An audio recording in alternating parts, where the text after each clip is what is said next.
ជួយ share ខ្សឹបប្រាប់តគ្នាផងកុំឲ្យប្រជាពលរដ្ឋខ្មែរអត់ដឹងថាហេតុអីបានជាក្រទៅហេតុអីបានជាដាំស្អីបានក៏លក់មិនចេញក៏នាំមិនចេញពេលនេះសហរដ្ឋអាមេរិករដ្ឋបាលលោកដូណាល់ត្រាំគឺបានបង្កើនការយកពន្ធមកលើប្រទេសកម្ពុជាយើងរហូតដល់ 49% គឺមានន័យថាច្រើនមែនទែនជាប់ចំណាត់ថ្នាក់លេខ1បងប្អូនមើលតារាងខ្លួនឯងទៅខ្ញុំទឹមតែមើលអំបញ្ញមិញនេះដូច្នេះគឺកុំឲ្យប្រជាពលរដ្ឋខ្មែរអត់ដឹងថាអត់ដឹងជំងឺមានន័យថាអត់ដឹងជំងឺខ្លួនឯងរាល់ថ្ងៃឈឺអីគេហូបបាយច្រើនដែរនៅតែឆ្លងទៅឥឡូវនេះឲ្យប្រជាពលរដ្ឋខ្មែរជួយ share ជួយប្រាប់ជួយខ្សឹបតគ្នាផងថាសហរដ្ឋអាមេរិកពេលនេះគេកំពុងតែបង្កើនការយកពន្ធធ្ងន់ធ្ងរដូច្នេះពេលដែលប្រជាពលរដ្ឋខ្មែរធ្វើស្រែចម្ការដាំបន្លែបាននាំស្អីក៏លក់មិនចេញក៏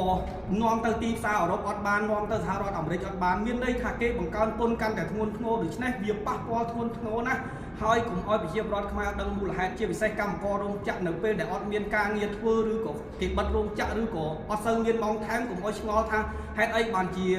ខ្សត់ការងារហេតុអីបានជាសេដ្ឋកិច្ចខ្មែរស្ងាត់ឈឹងហេតុអីបានជាសេដ្ឋកិច្ចខ្មែរងាប់ស្ដូបហេតុអីបានជាភ្ញៀវទេសចរអត់មានស្ងាត់ឈឹងធ្វើឲ្យខ្មែរក្រទៅ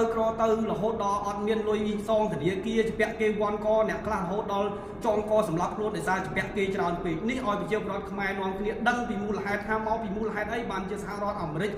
ដាក់ទណ្ឌកម្មឬក៏បង្កើនការយកពន្ធធ្ងន់ធ្ងរនេះហើយគឺជាលទ្ធផលបើចង់ដឹងលទ្ធផលច្បាស់សួរលោកហ៊ុនសែនលោកហ៊ុនម៉ាណែតដែលជាលទ្ធផលគាត់ដើរតាមនយោបាយរបស់ចិននៅពេលដែលហ៊ុនសែនហ៊ុនម៉ាណែតដើរតាមនយោបាយរបស់ចិនធ្ងន់កជាងចិនទៅទៀតមើលតារាងខ្លួនឯងទៅនេះមានន័យថាធ្ងន់កជាងម្ចាស់ដើមទៀតដើរតាមជន់ដានគេងាប់ជាងគេអាអ្នកដែលអំណាចប្រឆាំងគ្នា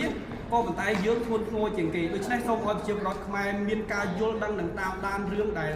គ្រោះថ្នាក់រឿងដែលប៉ះពាល់ដល់សុខទុក្ខដល់ប្រជាពលរដ្ឋខ្មែរជាពិសេសប្រជាពលរដ្ឋខ្មែរដែលធ្វើស្រែធ្វើចម្ការធ្វើអីបាន